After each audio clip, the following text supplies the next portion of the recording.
안녕하세요. 스팅코리아의 빠른 사회학 강의입니다. 오늘 알아볼 인물은 막스 베버인데요. 1864년 독일 프로이센에서 태어난 막스 베버는 마르크스와 디르킹과 함께 사회학이 새 아버지들 중 하나로 여겨지기도 해요. 그럼 좀 더 알아볼까요?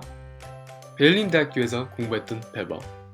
맥주와 펜싱을 즐겼던 이 학생은 교수가 된 후 1904년 그의 제일 중요한 서적이라 할 수 있는 개신교윤리와 자본주의 정신을 출판합니다.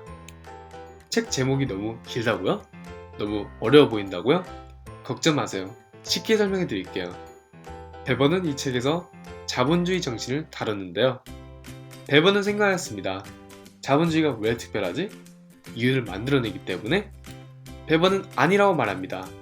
인간은 역사적으로 물물교환을 통해 이윤을 얻었기 때문이죠. 하지만 베버는 말했습니다. 자본주의가 다른 점은 바로 돈이 궁극적인 목적이 된다는 것입니다. 이윤을 계속 창출하기 위해 이윤을 쫓는 구조. 그렇다면 어떻게 해서 이런 자본주의가 형성되었을까요? 그것을 이해하기 위해서 베버는 종교의 영향을 살펴봐야 된다고 하였습니다. 그럼 1500년대로 돌아가 볼까요? 그 당시에는 가톨릭 교회가 엄청난 위세를 떨치고 있었는데요. 하지만 매우 부패한 상태였습니다. 그때 가톨릭 교회를 기억하기 위해 마틴 루터가 등장합니다. 루터는 세상이 세속적인 면들과 거리를 두던 가톨릭 교회와 달리 인간이 세속적인 의무를 다하는 것으로도 신앙심을 보일 수 있다고 믿었는데요. 이 믿음은 칼빈의 예정론과 함께 오늘의 자본주의를 탄생시키게 됩니다. 예정론이 무엇이냐? 바로 태어날 때부터 구원받은 자는 정해져 있다는 이론인데, 예정론의 문제는 그 구원받은 자가 누군지 모른다는 사실입니다. 그래서 사람들은 신에게 선택받았다는 표시가 있다고 믿었고 찾으려고 노력을 했는데요. 시간이 지날수록 사람들은 성공, 특히나 경제적 성공이 그 표시라고 믿게 됩니다.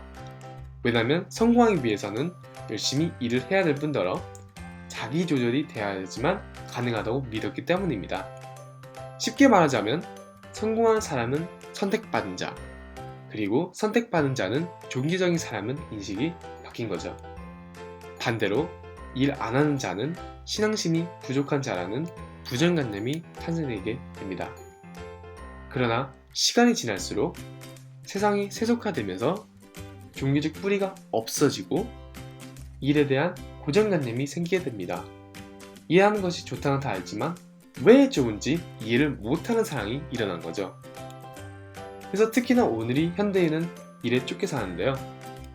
우리나라는 OECD 평균 노동시간이 2285시간 일이라고 합니다.